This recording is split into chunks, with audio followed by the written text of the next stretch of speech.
Hi, everyone, and welcome to I Am Health is Wealth with our host, Dr. Dalal Akoury. Dr. Akoury, how are you? And I know you're again very excited about our topic today. Neil, always excited, always happy to be here with each and every one of you. All right, our topic today is nutrigenomics. And what Wow. is nutrigenomics? Well, nutrigenomics is really a relatively new, but not new. Since 4,500 years ago, we knew that food is medicine. And with time, we realized that food has a conversation with our DNA. So food has the power to turn on some genes and turn off some genes. We call this transcribes. Your genes are hit very hard until you are able to express those genes only as you need them. Food has the key to turn on genes and turn off genes. And recently, we have functional nutrition or nutrition that is based on your DNA. You eat based on your DNA and you optimize everything. And that's what nutrigenomic is the effect of food on your genes. It turns on good genes or turns off bad genes. If you eat the wrong food, you turn on the wrong genes.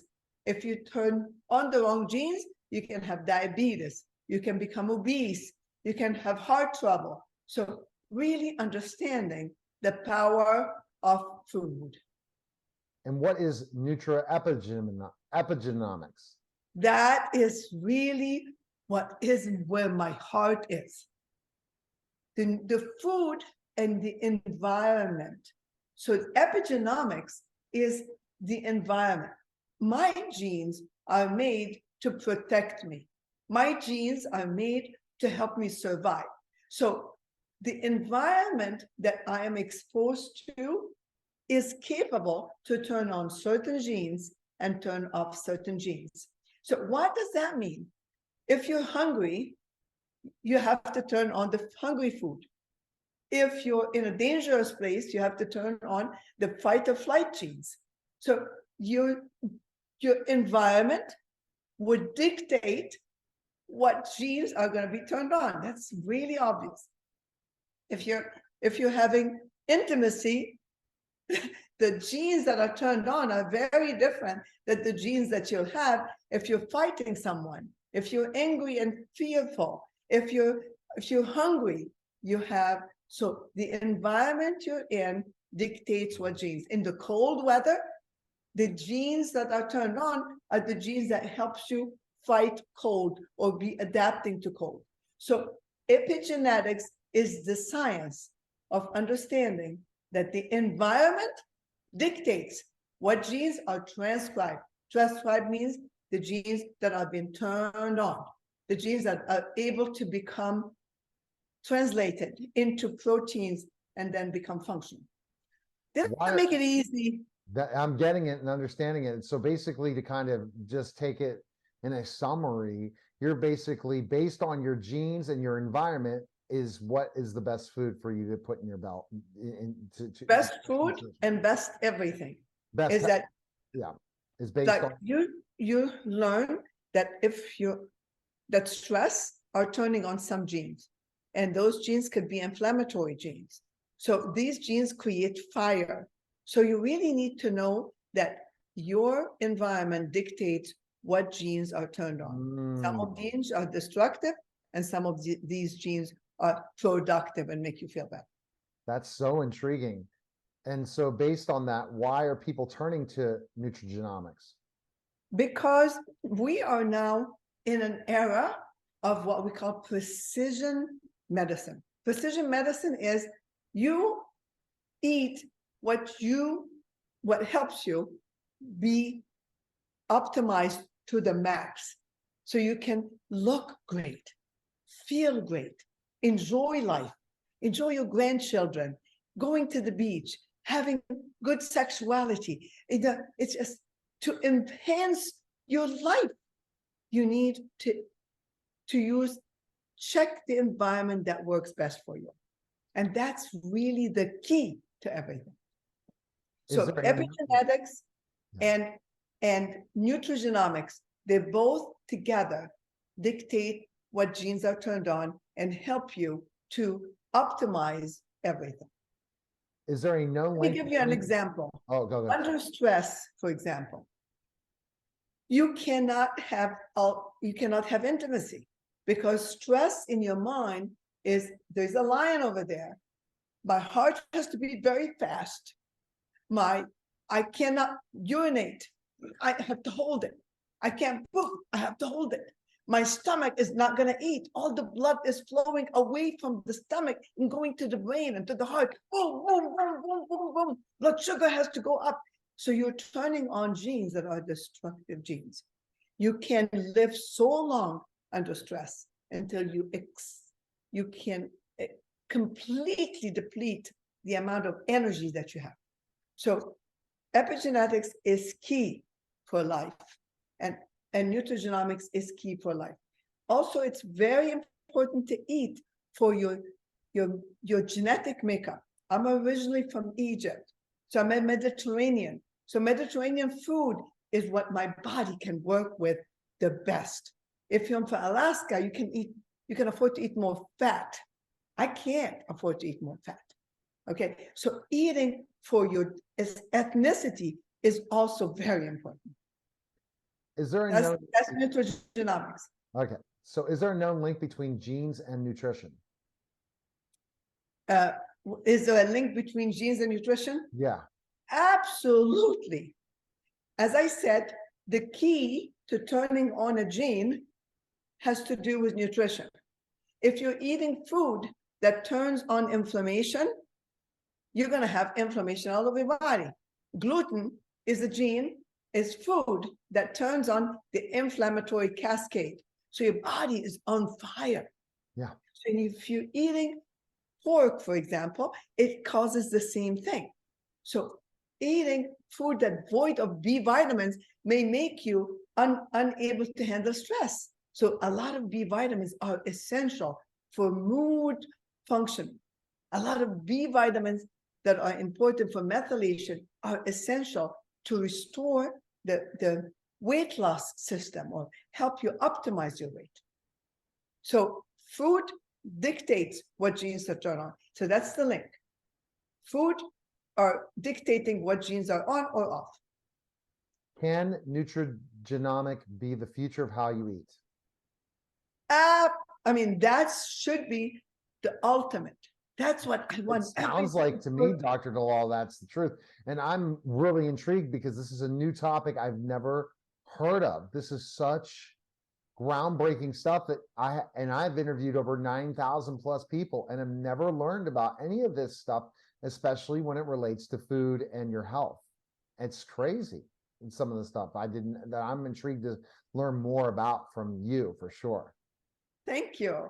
Well, as you know, that your genes have the genes have sequences. Okay. So if there is any, we call it SNP. If any gene have a single nucleotide different, it behaves differently.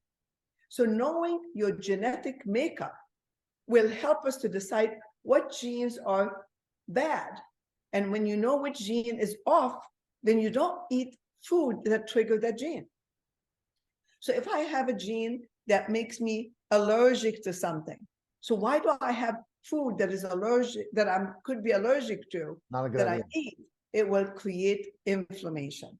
So inflammation is the ultimate thing that causes cancer, that causes diabetes, that causes obesity, that causes heart disease. So why do we trigger that?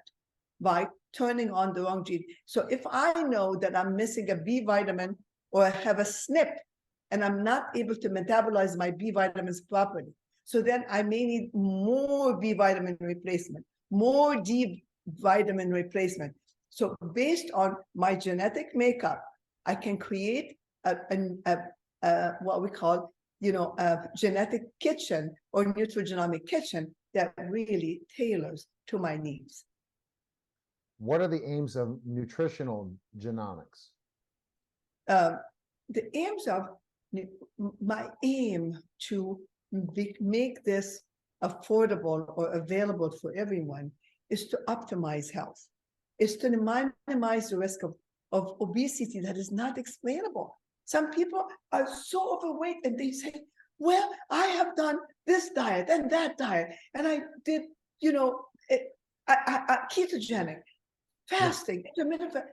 You've done everything. Nothing. But if we're not addressing the issue with your gene that could be easily fixed with replacing methylation product, for example, or adding an extra vitamin B1 or B5 or B6 based on your needs, then you may have issues.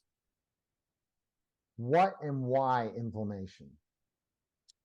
Inflammation is good, but too much of it is the problem. Inflammation is your body reaction to what's happening in the environment. So it has a protective value. It makes you protected from having a germ in. So it really turns on the inflammatory genes to really help you deal with issues. So once inflammation is done, and it's like you create a fire to clean up your yard. Is that a bad fire? No, it's a fire that has a purpose. You turn that fire on, clean up the mess, and then you go back in and you have no fire. That's the role of acute inflammation. The role of acute inflammation to do something really good. Then if that inflammation turns into a chronic state, is like continuous fire. What would happen to your yard if it's continuously on fire? You lose everything. You lose all the nutrients, you lose the power, you've no replenishment. So it's very important to understand that the inflammation is incredible and it works beautifully if it's used for the purpose of the inflammation. I have anything that I got hurt. Okay, I have a cut. And I have to have an inflammation in order for the blood to flow back in here. And the inflammation causes a lot of the cells that are going to repair. So an inflammatory process has a purpose. And once that inflammation becomes prolonged, it really becomes destructive. It's like a destructive fire. It's like controlled fire versus a wildfire. What is the role of nutrigenomic in inflammation? Again, when we talked about nutrigenomic and inflammation, is again, every cytokines or every chemical protein that is created in your body has to be turned on for a certain reason. So if you're eating food that is inflammatory, it keeps those genes that are creating that particular inflammatory product on. Okay, so if you're eating gluten, for example, or dairy, for example, you're not supposed to. You're not a cow. You don't need dairy, right? I'm not a cow. So if I am eating stuff that is inflammatory, I have no options to handle that except by turning on that gene. Now, if that particular gene has a SNP or a malfunction, we can run into big trouble. Now, we have anti-inflammatory food, like all the green vegetables have an anti-inflammatory effect. So eating food that is anti-inflammatory will make the inflammatory genes go down. They're not transcribed. They don't become proteins and they don't become inflammatory. They're not able to be translated into the wrong protein that can destroy people. Okay. So what is personalized nutrition? That is the nutrition that is based on your genetic needs. So if you have a SNP, which is a single nucleotide deformity or abnormality in one of your genes, and that gene becomes a malfunctional gene, you take something that really do not express the gene. So eating food that is good for your situation, like for example, methylation is very, very important for all of us. Without methylation, we have issues. So methylation really helps gene expression, okay? So if I have a methylation defect, I need to fix that by giving you food that is more methylating. So food that is rich in vitamin B12, food that is rich in folic acid. Folic acid is in a lot of green vegetables. It will give you enough methylation to make up for the fact that your gene is not able to create methylation factors. I hope it made sense. Yeah, that makes complete sense. It's very interesting. It's something we need to break down more, and I might have some multiple questions to finish up after to kind of summarize everything. What is the role of nutrigenomics in obesity? Very important. A lot of the genes that are used, obesity means problem in some genes that are affecting some things. So let me explain that in a better way. So you have issues with using methylation is a very important gene that is really important for people who have issues with obesity. Lack of some B vitamins, B1, B6, niacin, these are very important. So if you have a SNP in any of the genes that are making the B5 working better, then replacing that, addressing that, it may help you to really lose weight. So it's very, very important to understand what is the defect that you have. So you need to have a good genetic testing, and based on the genetic testing, you personalize the food and your medicine. So we're going to be teaching some recipes that would help you understand what genes are missing and what can you eat and how could you use a certain recipe to replace what's missing. Does that make sense? That makes, so I'm going to go back for a second before we finish up. Now, talking about genes, how do you identify genes in your office? What types of genes certain people have, and where they're going to be having better nutrition based on certain things? What do you look into when you're studying these two terms we've talked about with genes? So we have genetic testing, and there is the genetic testing that is done for doctors and genetic testing that you go and buy online. The genetic testing that is buying online is so confusing, and it's not really looking at certain genes. So what we have done, we have created an array of genes that we look at that helps us understand the function of the body. So we have some genes that control the mitochondria, and we check for each one of those genes and see which one of those are defective and what nutritional things could help them and what environmental things could help them. We have genes that work in the inflammation, which is the cytokines, inflammatory cytokines, and see if they're working good.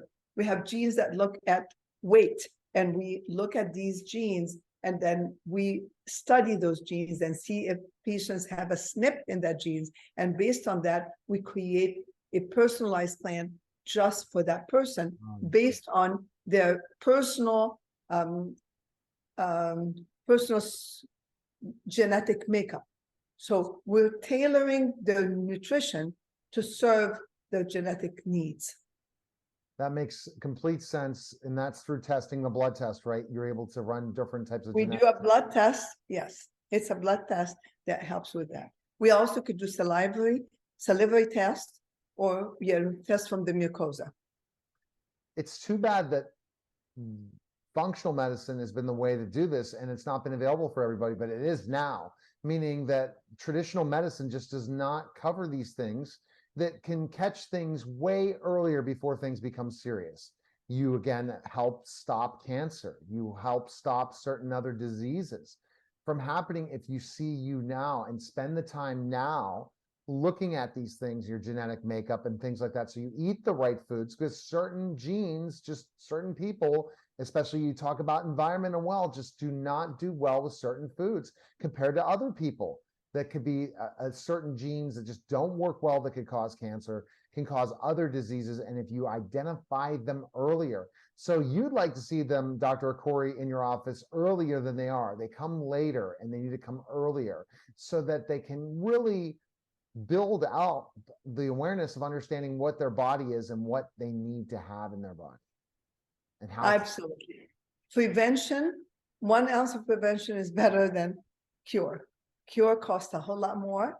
And if there's understanding of who we are, what's our root cause, we can address root cause issues and fix them properly. And there's no quick fixes, and you need to look good, you need to feel good, and you need to follow us everywhere, because we're here to make a difference for each and every one of you. Where can we find information on where's the best place? Well, the best place is really to visit AwareMed, which is awaremed.com, AwareMed.com. That's my website. It shows you all the services we do.